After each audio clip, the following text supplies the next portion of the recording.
Ya, demikian juga. Kami juga ada subsidi silang. Kita bagi menjadi 8 kelompok itu. 7 apa 8 ya? 7 kelompok. Jadi yang paling rendah itu hanya 500, nggak nyampe 500.000 SPP atau UKT-nya, tapi yang paling tinggi 21,8 juta kalau tidak salah per semester. Ya, per semester. Tapi di rata-ratanya itu 8 juta. Kami di tengah-tengahnya yang kelompok 4 itu 8 juta. Lalu yang Aku Cipto, CEO. Apapun yang aku lakukan, bikin teman-temanku ketawa. Lah, aku presentasi di meeting, semua ketawa. Aku makan siang, pada ketawa. Jawab telepon klien, ketawa juga. Sampai aku lembur pun, ada yang ketawa. Karena itu, aku terlalu penting untuk sakit. Kalau aku sakit, bisa stres mereka. Makanya, aku harus fit. Caranya, minum Fituno 2 kali sehari. Fituno dengan Trivito Extra membantu menjaga daya tahan tubuh agar tetap fit. Kerjaan numpuk, lembur, gaji nggak naik-naik, nggak bakal bikin aku drop. Harus fit, minum Fituno.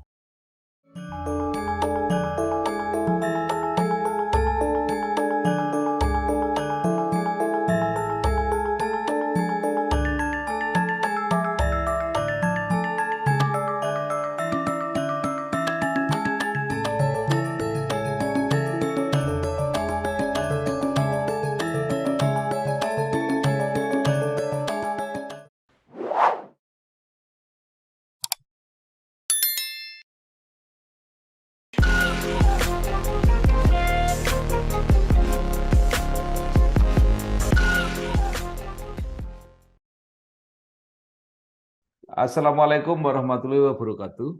Waalaikumsalam warahmatullahi wabarakatuh. Bersama saya Bambang Sadono di kanal Inspirasi Jawa Tengah. Mudah-mudahan kanal ini selalu bisa memberi inspirasi, motivasi, dan edukasi. Kami sedang mempersiapkan beberapa video wawancara untuk menayangkan program studi kedokteran favorit, terutama di Jawa Tengah dan di DIY. Karena ini adalah program studi yang menjadi idola biasanya, menjadi prioritas bagi para lulusan SMA, dan mudah-mudahan ini nanti bisa menjadi pertimbangan bagi masyarakat, khususnya calon mahasiswa maupun para orang tua di dalam mempertimbangkan. Menurut rencana, wawancara ini nanti akan kami bukukan, dan saat ini saya sudah bersama dengan salah seorang dekan Fakultas Kedokteran, yaitu Profesor Dr. Reviono, spesialis paru. Saat ini beliau adalah dekan Fakultas Kedokteran Universitas 11 Maret Surakarta. Apa kabar, Dok? Alhamdulillah, Pak Tono. Ya. Profesor Reviono ini lahir di Bojonegoro 30 Oktober 1965. Nah, mungkin bisa dimulai dari cerita ketika kuliah S1 di Fakultas Kedokteran UGM, kemudian melanjutkan spesialisnya di Universitas Indonesia, kemudian pendidikan doktornya di Universitas Airlangga, dan menjadi dosen bidang pulmonologi dan kedokteran respirasi UNS.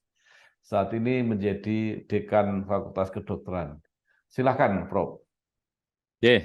Matur nuwun, Pak Bambang Sadono. Jadi saya masuk ke S1 kedokteran di UGM itu ya sebenarnya tidak semata-mata cita-cita ya, karena waktu SMA itu kan masih banyak yang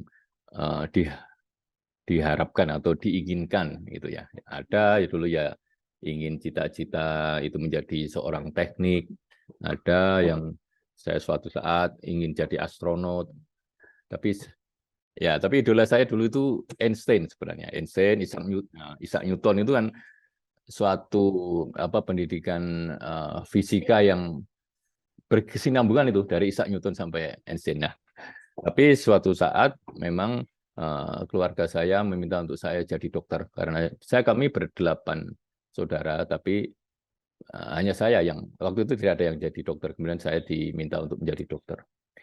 Nah, kemudian saya setelah memasuki S1 kedokteran, saya punya cita-cita untuk menjadi spesialis tentunya. Cuma waktu itu saya tidak ingin di suatu sekolah yang sama, karena untuk menambah pengalaman, sehingga saya mengambil untuk program pendidikan dokter spesialis di Universitas Indonesia Jakarta. Kemudian dari sisi itu kemudian konsultannya juga karena menjadi satu di situ oleh kolegium. Kemudian S3-nya saya juga mencoba untuk di tempat lain yang juga menjadi barometer untuk pendidikan kedokteran misalnya di Universitas Airlangga. Itu mungkin secara singkat seperti itu. Ya, kemudian bagaimana ceritanya merintis karir di Fakultas Kedokteran UNS, Dok? Ya, sebenarnya awalnya saya cita-cita itu memang hanya sekedar jadi dokter spesialis ya. Karena waktu itu saya melihat seorang spesialis itu kalau di kabupaten itu punya kerajaan gitu ya. Itu pasiennya kan semuanya periksanya hanya ke satu dokter spesialis saja. Apakah bedah, apakah penyakit dalam, apakah spesialis anak, kan seperti itu. Nah, tapi kemudian ternyata Allah berkehendak lain. Saya mendapat anugerah lah ya, tidak hanya sekedar di spesialis di daerah, tapi ternyata saya ditempatkan di Fakultas Kedokteran. Nah, waktu itu spesialis paru ini memang sesuatu yang masih jarang. Nah, saya masuk di Fakultas Kedokteran Universitas 11 Maret ketika selesai pendidikan di UI itu, karena saya mengambil penelitiannya itu memang di Rumah Sakit Muwardi, waktu itu Rumah Sakit Muwardi Solo. Nah, kemudian di situ kekurangan dosen untuk mendirikan suatu PPDS Pulmonologi dan Kedokteran Respirasi. Sehingga saya dilibatkan untuk pembentukan program itu walaupun saya mahasiswa.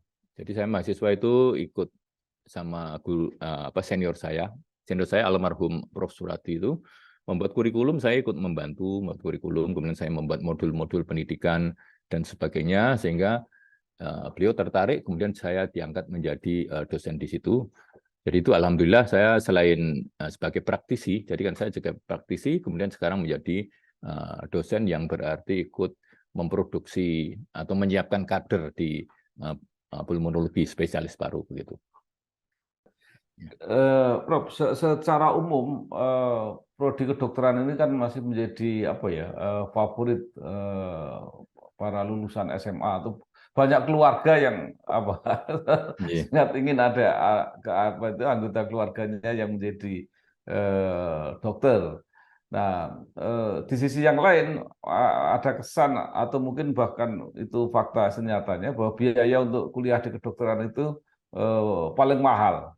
Nah, menurut Prof sendiri gimana yang menjalani menjadi mahasiswa kedokteran, kemudian sekarang memimpin Fakultas Kedokteran? Ya, memang pendidikan kedokteran ini cukup mahal. Karena di situ ada praktikum di mana di situ membutuhkan fasilitas gedung, peralatan, dan juga bahan habis pakai.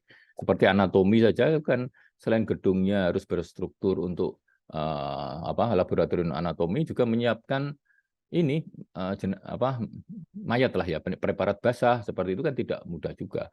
Belum lagi nanti untuk yang molekuler, praktikum biokimia, praktikum biomolekuler itu juga membutuhkan dana yang tinggi. Nah, ini biaya tinggi, kami sudah siap. Jadi harus siap memang bahwa memasuki suatu program studi ini harus menyiapkan anggaran di situ. Dan kalau untuk S1 memang orang tua sepenuhnya ya. Tapi ketika spesialis kan saya harus menabung lah ya. Dan sebelumnya saya memang bekerja kemana-mana, Pak Bambang. Saya ke Pertamina, di Lepas Pantai, dan sebagainya itu untuk mengumpulkan pembiayaan seperti itu.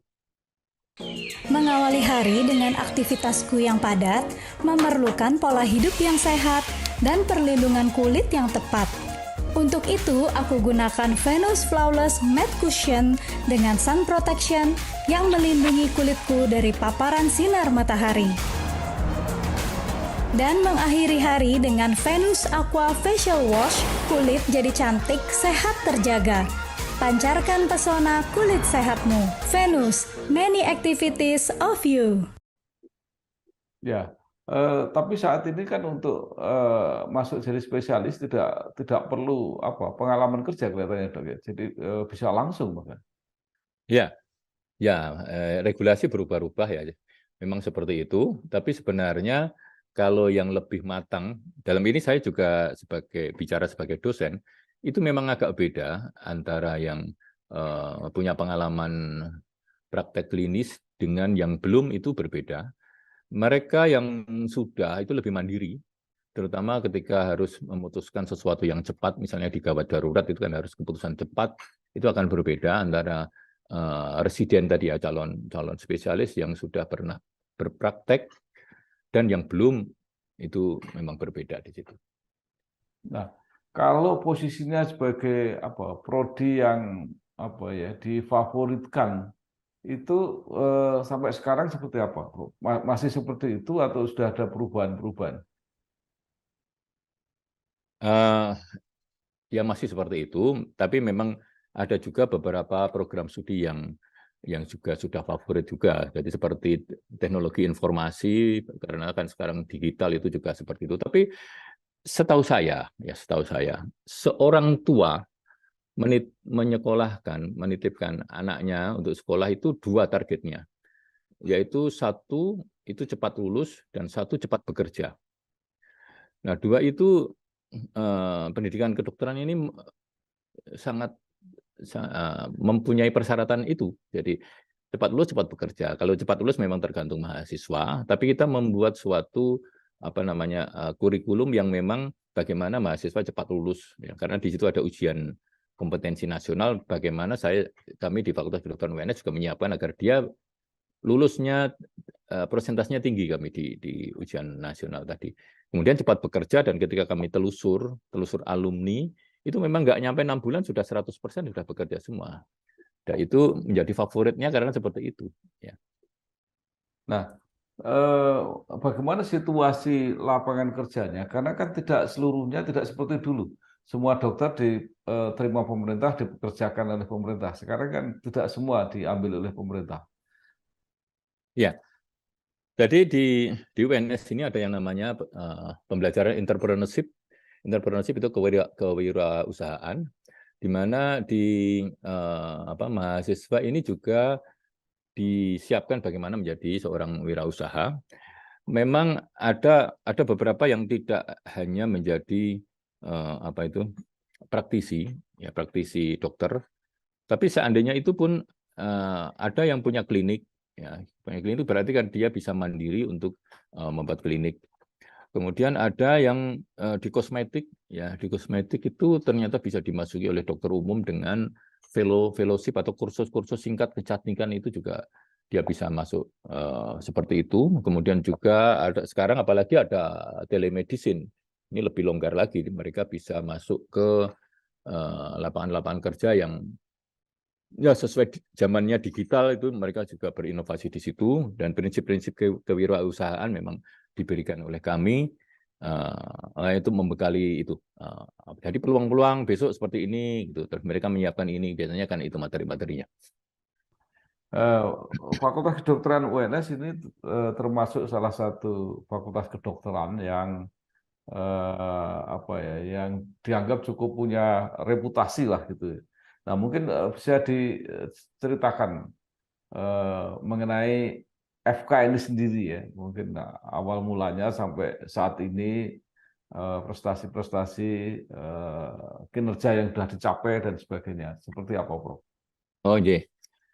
Kalau Fakultas Kedokteran Universitas 11 Maret ini berdirinya bersamaan dengan Universitas 11 Maret, yang itu namanya waktu itu kan namanya Universitas Negeri Surakarta 11 Maret. Itu 11 Maret 1976. Kemudian ini adalah gabungan sebenarnya dari Fakultas Kedokteran Perguruan Tinggi Pembangunan Nasional atau PTPN dan Fakultas Kedokteran Universitas Islam Indonesia.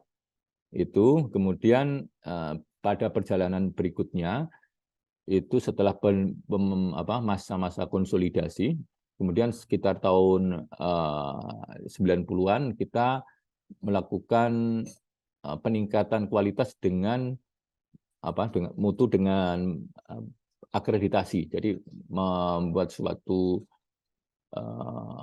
auditor eksternal lah, di bidang pendidikan, yaitu untuk akreditasi itu, dan kami bisa akreditasi A paling tinggi saat itu. Kemudian setelah itu untuk pengembangan berikutnya kemandirian, karena waktu itu universitas dengan badan layanan umum kami juga menyesuaikan dengan bagaimana memberikan ke masyarakat seperti penelitian sifatnya ya, ketridharma itulah penelitian, pengabdian masyarakat itu yang sifatnya bisa membantu ke masyarakat. Kemudian kalau ke pemeringkatan itu sebenarnya ada, tapi saya nggak bisa share screen ya di sini ya. Ada itu di Kompas ataupun itu bahwa kita peringkat 5 untuk kedokteran di ASEAN University Ranking ya, ASEAN University Ranking. Di situ kita nomor 5 dan itu konsisten selama tahun sampai tahun 2022, nanti mungkin bisa di-browsing, baik dari pemeringkatan berdasarkan itu penerimaan mahasiswa SBMPTN, SNMPTN, itu kita nomor 5. Ya, nomor 1 UI, kedua Erlangga, ketiga Gajah Mada, keempat Hasanuddin, dan kelima itu UNS. Jadi yang lainnya di bawahnya yang 5 itu. Kemudian kalau untuk prestasi lainnya, kalau personal ada juga personal. Jadi kemarin yang meraih Ahmad Bakri Award di bidang kesehatan itu kan dari UNS juga, dari Dr. Tonang itu kan peraih Ahmad Bakri Award bidang kesehatan tahun 2022. Kemudian kalau beberapa penelitian kami juga fokusnya adalah memecahkan persoalan di masyarakat. Jadi penelitian yang diterima di masyarakat. Jadi ada beberapa seperti misalnya untuk herbal, kami fokusnya ke obat kanker misalnya kita juga ada. Kemudian kemarin ketika COVID-19 ini kita membuat suatu penelitian namanya plasmaferesis. Plasmaferesis sudah ada di jurnal internasional. Hanya UNS kelihatannya yang melakukan penelitian plasmaferesis untuk kasus berat di COVID. Kami selain itu juga ada plasma konvalesen, tapi kita membandingkan dengan plasmaferesis. Kalau plasma konvalesen kan butuh plasma orang yang sudah sembuh. Tapi kalau plasmaferesis tidak perlu. Kita hanya menyedot semuanya racun-racun itu, sitokin berbahaya kita sedot. Kemudian kita masukkan cairannya albumin. Nah, itu juga tidak kalah angka kesembuhannya dengan plasma konvalesen. Misalnya seperti itu penelitian.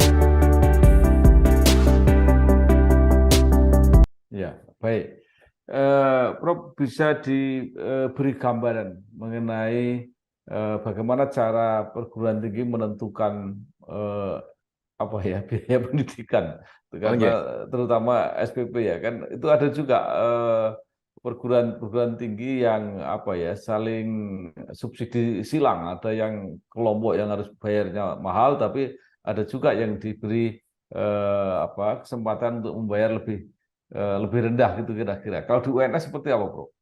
Ya, demikian juga. Kami juga ada subsidi silang. Kita bagi menjadi 8 kelompok itu. 7 apa 8 ya? 7 kelompok. Jadi yang paling rendah itu hanya 500, enggak nyampe 500.000 SPP atau UKT-nya, tapi yang paling tinggi 21,8 juta kalau tidak salah per semester. Ya, per semester. Tapi di rata-ratanya itu 8 juta. Kami di tengah-tengahnya yang kelompok 4 itu 8 juta. Lalu yang itu. Kemudian kalau cara menentukan tentunya namanya kan cost structure analysis. Itu bagaimana mahasiswa itu ketika masuk mulai semester 1 hari pertama sampai selesai itu berapa besar biaya yang dibutuhkan. Nah, itu kita bisa menghitung. Menghitungnya ada yang biaya langsung, biaya tidak langsung. Kemudian kita hitung semua praktikum yang diikuti dia dengan penghitungan apa namanya itu peralatan, bahan habis pakai semester 1, semester 2, semester 3 sampai semester 7 itu kita hitung semua kegiatan pendidikannya, ada praktikum, ada tutorial, ada praktek lapangan. Nah, semuanya itu kita membuat namanya term of reference setiap praktikum, setiap kuliah, setiap ke lapangan itu muncul biaya-biaya. Nah, biaya-biaya itu nanti akan kita hitung per orang. Ya, awalnya kan mesti per mahasiswa. Dalam suatu kelompok berapa mahasiswa itu akhirnya muncul per orang. Nah, itu kita ketemu biaya mahasiswa dari masuk sampai akhir keluar itu ada biayanya. Begitu cara menentukan cost structure analysis. Ya. Iya. Itu per tahun yang diterima berapa, Bro? Di S1 kedokteran, ya. Ya. Kalau S1 kedokteran itu 240. Sebenarnya kami bisa 250. Tetapi karena fasilitasnya belum sampai 250, baru 240. Ya. Nah, itu yang menarik cara menentukan SPP itu. Kan semuanya pengen pasti mengusulkan yang paling rendah. Nah, apakah itu pakai tawar-menawar misalnya? Misalnya dia menawar sekian gitu, tapi nggak harus sekian gitu. Seperti apa, Bro? Oh, tidak. Jadi begini, kita memang sebenarnya ini sudah ada empirik ya. Empirik itu dalam tahun-tahun sebelumnya ada kecenderungan kelompok 1 berapa orang, kedua berapa, 4 berapa, sampai kelompok 7 berapa orang itu sebenarnya kita sudah ada catatan. Kemudian dari sebenarnya unitnya kami, unit cost itu satu mahasiswa sekitar kisaran 350 juta sekitar itu, antara masuk sampai selesai. Nah, kemudian dari situ akan kita bagi. Tadi berdasarkan golongan-golongan tadi, mahasiswa ketika masuk pendaftaran itu mengeklik penghasilan orang tua berapa. Nah, itu akan otomatis terkelompok sesuai dengan kelompoknya tadi. Jadi orang tuanya berapa nanti akan masuk di situ. Nah, itu otomatis nanti secara otomatis mahasiswa demikian selesai registrasi ulang akan muncul berapa dia harus bayar SPP. Kalau sekarang namanya UKT ya, uang kuliah tunggal ya, uang kuliah tunggal. Jadi nggak ada lagi biaya lagi. Nah, itu otomatis akan begitu, dan sampai saat ini pun terdistribusi seperti itu. Ya, memang ada naik turun sedikit, tapi biasanya kami bisa mengatasi dengan menambah sumber dana dari tempat lain. Dari tempat lain itu biasanya kan kegiatan di situ tridharma. Ya, pembelajaran, penelitian, pengabdian. Nah, untuk penelitian ini sering kita mengambil dana dari tempat lain. Jadi hibah-hibah dan sebagainya itu, bahkan hibah luar negeri kami sekarang itu ada sekitar 3 miliar, 4 miliar misalnya. Belum nanti yang dalam negeri. Nah, itu yang bisa untuk kalau pas prediksi penerimaan dari mahasiswa itu misalnya di bawah prediksi. Nah, kita harus mengatur seperti itu. Prof, itu kan ada keistimewaan ya untuk prodi kedokteran itu kalau selalu bekerja sama dengan rumah sakit. Ya. Nah, kerjasama itu bagi rumah sakit itu membantu atau menjadi beban? Karena kalau membantu kan berarti bisa ada keringanan pembiayaan dari rumah sakit. Seperti apa, Bro?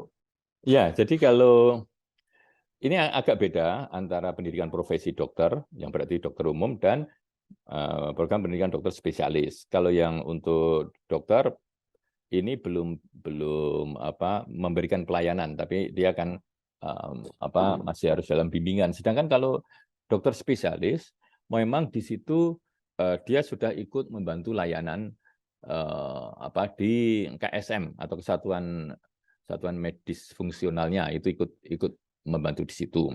Kemudian dari sisi regulasi sebenarnya sudah ada dari PP 59 kalau tidak salah, tentang rumah sakit pendidikan. Pokoknya PP-nya tentang rumah sakit pendidikan, bahwa residen atau peserta program PPDS itu mendapat insentif. Nah, itu sebenarnya sudah ada. Cuma di juklaknya ketika sampai di rumah sakit ini yang belum mengait gitu. Ya, karena di rumah sakit itu tidak bisa membayar mahasiswa. Ini kan mahasiswa itu bayar kan, tidak dibayar, tapi bukan. Nah, ini bekerja begitu. Jadi yang sampai saat ini mungkin harus ada juknisnya dari PP tadi. PP tadi mungkin saya kira setingkat menteri begitu, bahwa PPDS itu bisa dibayar oleh rumah sakit. Karena di rumah sakit kami, terus terang saja, rumah sakit Muardi itu kemarin membayar, tapi menjadi temuan dari BPK. Karena mahasiswa kok dibayar. Juga ortopedi, rumah sakit RSUP Suharto itu juga sama, membayar insentif tapi menjadi temuan di audit. Seperti itu masalahnya. Ya. Aku Cipto, CEO. Apapun yang aku lakukan, bikin teman-temanku ketawa. Lah, aku presentasi di meeting, semua ketawa. Aku makan siang, pada ketawa. Jawab telepon klien, ketawa juga. Sampai aku lembur pun ada yang ketawa. Karena itu, aku terlalu penting untuk sakit. Kalau aku sakit, bisa stres mereka. Makanya, aku harus fit. Caranya, minum Fituno 2 kali sehari. Fituno dengan Trivito Extra membantu menjaga daya tahan tubuh agar tetap fit. Kerjaan numpuk, lembur, gaji nggak naik-naik, nggak bakal bikin aku drop. Harus fit, minum Fituno. Iya, iya. Kemarin saya membaca sebuah artikel di Kompas gitu ya. Itu membanding-bandingkan hampir di semua negara itu ada semacam apa ya? Subsidi atau bantuan apa gitu yang bagi PPDS gitu. Itu yang di Indonesia itu yang sama sekali tidak ada. Yeah. Ya. Nah, Nah, masalah regulasi. Yeah. FK-UNS ini mungkin punya keistimewaan atau kekhasan kalau dibanding FK yang lain. Apa misalnya itu? Ya, jadi kalau kekhasannya dalam hal visi misi itu memang kami memfokuskan semua program studi itu berorientasi ke kedokteran komunitas atau kedokteran masyarakat. Jadi kedokteran komunitas ini utamanya adalah preventif promotif. Jadi bagaimana supaya orang tidak sakit, mencegah ya, preventif. Tapi orang yang sehat akan lebih bugar, itu namanya promotif. Kami ada setiap program studi, S1 maupun PPDS, itu semuanya ada muatan itu. Nah, itu di samping itu juga untuk PPDS harus kliniknya harus baik. Nah, kemudian yang kedua, kami memang konsentrasi untuk capaian kompetensi kepada setiap mahasiswa, terutama untuk yang pendidikan profesi tadi. Jadi kompetensi ini sangat penting karena mahasiswa kalau tidak tercapai kompetensinya, itu pelayanan kesehatannya akan menurun. Jadi seperti di S1 itu ada 144 kompetensi. Jadi penyakit-penyakitnya itu apa saja, itu harus dikuasai.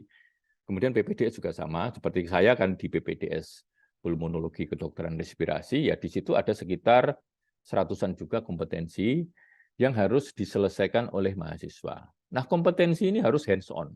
Hands-on itu harus praktek, tidak boleh simulasi. Jadi kalau kami ada kanker paru atau kanker mediastinum stadium 3 atau 4, itu mahasiswa harus dapat kasus itu. Selama pendidikan harus dapat. Kalau tidak dapat, dia nanti tidak bisa mendiagnosis, tidak bisa mengenali, menegakkan penyakit itu, dan tentunya kalau tidak bisa mendiagnosis, tidak bisa melakukan terapi. Nah, semua daftar kompetensi yang dari standar kompetensi dokter Indonesia itu saya minta kepada semua kepala program studi, mahasiswa harus mencapai, harus mendapatkan kasus. Nah, itu problemnya rumah sakitnya harus menyediakan variasi kasus seperti itu. Nah, kami di FK-UNS kebetulan sekarang sudah mempunyai 2 rumah sakit pendidikan utama. Jadi selain rumah sakit Muardi sebagai rumah sakit pendidikan utama untuk PPDS, karena itu levelnya A, maksudnya apa, rujukan, rumah sakit rujukan. Sedangkan yang untuk dokter umum pendidikan profesi kami ada di rumah sakit UNS sendiri, ya itu juga sudah ditetapkan oleh Kementerian Kesehatan menjadi rumah sakit pendidikan utama. Karena selama ini kami problem ketika ada di rumah sakit Muardi itu kasusnya rujukan semua, Sehingga mahasiswa itu tidak dapat kasus, misalnya saja untuk persalinan normal. Persalinan normal itu mahasiswa harus bisa. Karena nanti, apalagi ya menurunkan angka kematian ibu anak ya, itu kalau tidak pernah menolong persalinan, tidak akan dia bisa besok di lapangan seperti itu. Nah, di Muardi tidak ada persalinan normal. Di sana rujukan, persalinan normal sudah ada di puskesmas atau di bawah-bawah sana. Nah, ini dapatnya di rumah sakit UNS. Karena rumah sakit UNS tipenya tipe C, sehingga kami geser ke sana untuk mahasiswa. Jadi fokus kami itu kompetensi harus didapat ketika pendidikan profesi. Ya. Nah, kembali ke tadi, misi utamanya adalah kedokteran komunitas, preventif dan promotif. Itu kan sama seperti yang sekarang Kementerian Kesehatan akan perkuat sekarang ini. Kalau perkuat saya nggak yakin sih. Ya, yakin. Karena fokusnya Menteri Kesehatan sekarang itu kuratif sekarang itu. Dia melototi BPJS. Bagaimana kasus-kasus banyak di sana tentang jantung, tentang stroke dan sebagainya yang diperkuat itu rumah sakitnya sekarang itu. Kalau saya mestinya preventif promotif. Jadi anggaran Kementerian Kesehatan untuk preventif promotif itu tidak sebesar. Iya, betul. Sekarang memang seperti itu, tapi ini punya program transformasi mau bergeser. Ya mudah-mudahan itu nanti menjadi kenyataan. Ya, tapi saya belum melihat seperti itu. Belum melihat, Jadi, ya, baik. Ya, Bro. Nah, sekarang mengenai penyelenggaraan dokter spesialis, itu masing-masing fakultas kedokteran itu kan kadang-kadang punya kekhususan ya, artinya lebih dikenal bahwa di fakultas kedokteran ini itu program-program spesialisnya yang kuat ini. Kalau di UNS apa tuh? kalau sebenarnya untuk setiap program studi itu punya standar. Jadi salah satunya tadi kalau mahasiswa ada standar kompetensi dokter yang harus dikuasai. Kemudian dari dosennya juga ada standar, harus konsultan yang mengajar, kemudian juga kemampuannya dalam mengajar, kemudian juga fasilitasnya juga ada standar. Jadi sebenarnya standar. Dan kalau unggulan itu sebenarnya kami tidak ada seperti itu, karena ya semuanya akan diunggulkan. Tapi kami kalau itu kan juga mengikuti rumah sakit pendidikan utamanya. Rumah sakit pendidikan utama itu punya unggulan. Di sana seperti di Muardi itu jantung terpadu, kanker terpadu misalnya begitu. Nah, otomatis mahasiswanya akan mengikuti seperti itu. Tetapi kalau di sisi kami, keunggulannya adalah di bidang akreditasi. Jadi ini nanti kami sedang mempersiapkan 5 program studi untuk akreditasi internasional. Nah, itu yang kami di situ. Ini sebenarnya 5 itu giliran saja. Kami kan ada 20, ada 19 program studi, nanti semuanya akan akreditasi internasional. Karena akreditasi internasional itu berarti yang pertama kan dari sisi pengakuan kita sudah selevel dengan universitas yang ada di luar negeri. Kemudian yang kedua kalau berkomunikasi itu lebih mudah. Karena kalau sudah punya akreditasi sekian itu kita dengan universitas yang yang ranking 100 besar universitas ranking itu lebih mudah, sehingga untuk menggeret UNS, FK UNS dalam hal ini ke reputasi yang lebih tinggi lebih mudah. Begitu kami memang konsentrasinya ke akreditasi internasional. Gitu, Pak Bambang.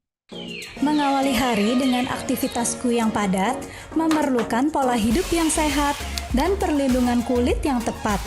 Untuk itu, aku gunakan Venus Flawless Matte Cushion dengan Sun Protection yang melindungi kulitku dari paparan sinar matahari. Dan mengakhiri hari dengan Venus Aqua Facial Wash, kulit jadi cantik, sehat terjaga. Pancarkan pesona kulit sehatmu. Venus, many activities of you. Oke, baik.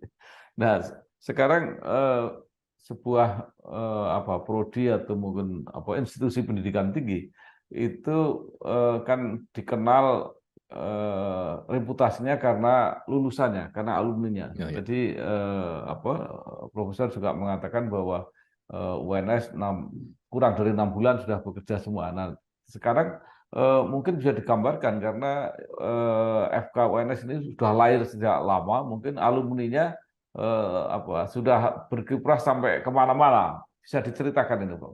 Oh, iya.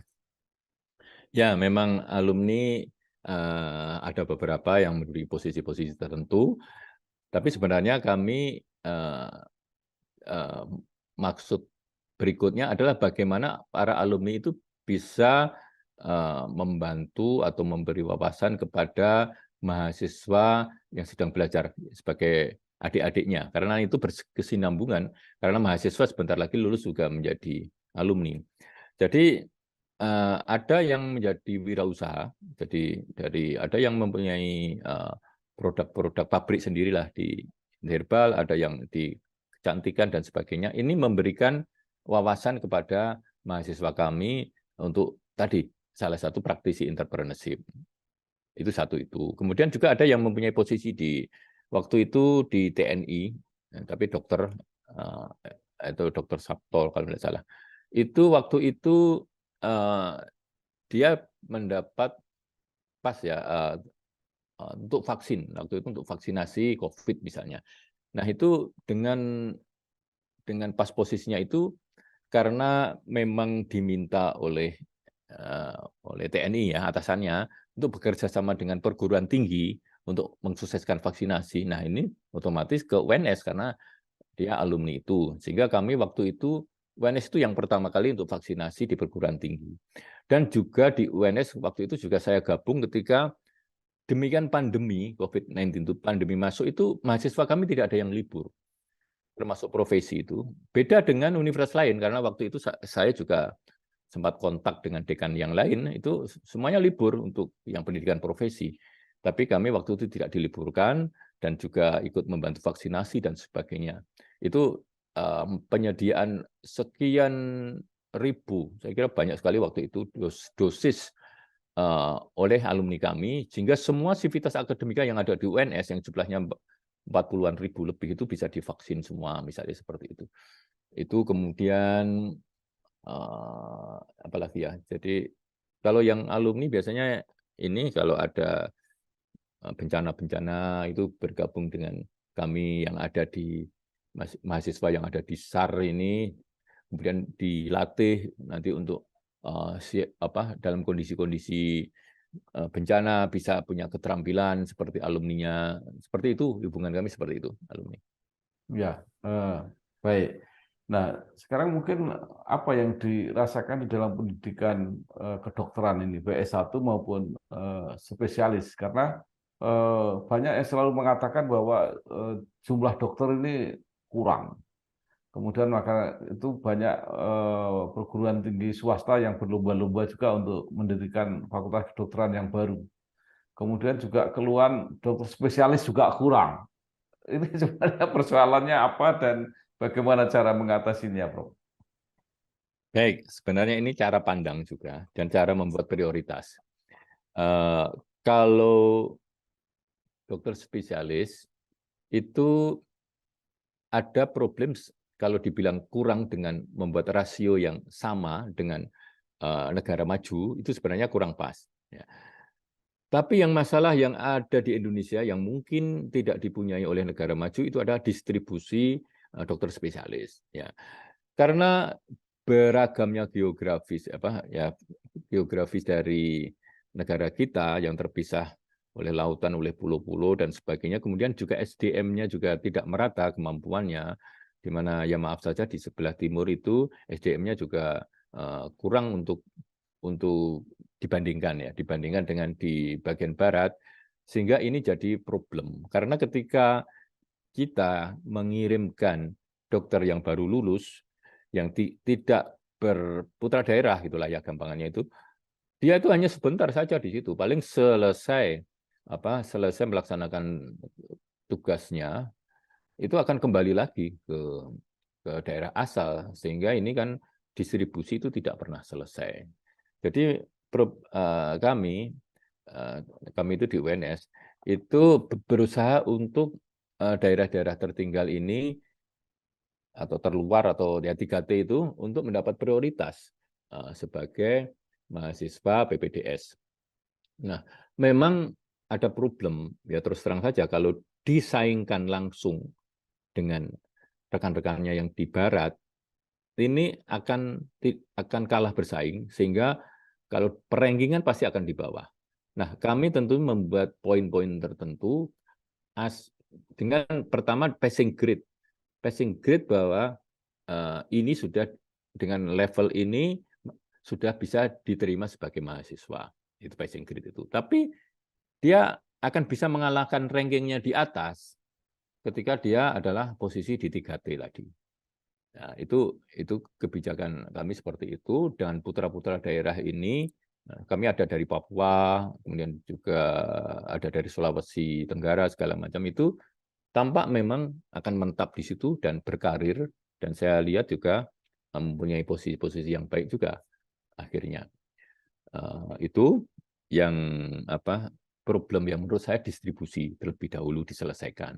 Kalau kekurangan dokter, ini sebenarnya Pak Menteri juga sudah membuat Pak Menteri Kesehatan ya, membuat suatu pola-pola itu, tapi untuk menambah kuota mahasiswa itu sulit untuk melupakan kualitasnya. Jadi seperti begini, untuk S1, ini S1 dulu aja supaya mudah. S1 itu kami ada namanya tutorial. Tutorial itu satu kelompok itu sekitar 10-12 orang. Nah, kami ketika 240-an berarti kami ada sekitar 20 ruang atau 21 ruang untuk itu. Nah, ketika nanti akan dinaikkan, berarti kan harus menambah ruangan. Nah, itu kan kesulitan. Itu untuk tutorial yang intinya case method, yang membahas suatu case method. Tapi kalau skill lab ataupun praktikum, itu di samping menambah ruangan, juga harus menambah peralatan. Set peralatan itu tidak murah. Untuk simulasi, misalnya bagaimana masang infus, bagaimana suatu persalinan, bagaimana pasang kateter, itu akan menambah juga. Dan itu satu set, itu juga mahal. Jadi, tidak bisa dalam jangka pendek, kita harus menambah mahasiswa tanpa menambah sarana prasarana tadi. Kalau memaksa, misalnya satu ruangan itu kapasitasnya adalah 12. Misalnya kita paksa 15-16 orang, atau kalau hitungan sampai 2 kali lipat kan sampai 20 orang, itu nggak akan terjadi proses belajar mengajar yang tercapainya kompetensi tadi. Karena kompetensi kan harus mencoba satu-satu mahasiswa. Jadi itu kalau penambahan kuota, masalahnya tidak sederhana itu, dan harus ada anggaran di luar itu, karena anggaran selama ini kami pakai untuk tridharma rutinitas, bagaimana menjaga reputasi ini. Kalau harus menambah mahasiswa, itu harus ada bantuan lah untuk menambah sarana prasarana tadi. Begitu Pak. Ya, baik. Terakhir, Dok. Mungkin tadi persoalan-persoalan. Kemudian mungkin ada saran-saran untuk mengatasi. Apakah di institusi universitas misalnya, mungkin nggak, karena kedokteran itu biayanya paling mahal, itu silang subsidinya tidak hanya di fakultas itu, tetapi juga dengan fakultas lain. Kalau itu kelihatannya kok enggak ya. Jadi memang mahasiswa di kedokteran, kalau di dalam fakultas itu atau di dalam program studi itu bisa. Kami selama ini begitu, subsidi silang dengan yang itu. Tapi kalau dengan fakultas lain saya kira tidaklah, karena kita lebih mahal dibanding fakultas lain. Tentunya nggak bisa, misalnya mahasiswa teknik membantu ke kedokteran, saya kira sulit. Itu. Jadi mungkin ya dari pimpinan fakultas ini bagaimana menyiapkan biaya-biaya tambahan tadi agar proses pembelajaran bisa baik. Ya, termasuk tadi ya, lupa saya, alumni juga pernah menyumbang, ya maaf ya, menyumbang untuk alat-alat pembelajaran seperti itu juga ada. Ya. Jadi harapannya tinggal pada pemerintah, Dok, ya, mungkin, atau pemerintah daerah yang mengirim mahasiswa-mahasiswanya seperti itu, Dok. Iya, tepat itu. Cepat Pak Bambang. Jadi pemerintah daerah itulah yang sebenarnya harusnya peka, tapi memang ada beberapa. Jadi yang saya sebut tadi untuk pemerintah Papua Barat itu sudah berkoordinasi dengan kami, bekerja sama membuat MOU dan akan membiayai mahasiswa yang berasal dari sana. Saya kira kalau itu disusul dengan pemda-pemda lain itu akan distribusi akan terpecahkan, kemudian dari persoalan biaya juga akan terpecahkan. Nah, seperti itu. Baik, terima kasih sekali Ya. Profesor Dr. Reviono, spesialis paru, Dekan Fakultas Kedokteran Universitas 11 Maret Surakarta. Banyak sekali informasi yang kami dapatkan, mudah-mudahan ini bermanfaat untuk kita semua, untuk masyarakat, dan khususnya para mahasiswa maupun calon mahasiswa yang mempersiapkan diri untuk menjadi mahasiswa Fakultas Kedokteran. Sekali lagi terima kasih, selamat bekerja, sukses Prof. Ya, wassalamualaikum warahmatullahi wabarakatuh. Waalaikumsalam warahmatullahi wabarakatuh. Terima kasih Pak Bambang.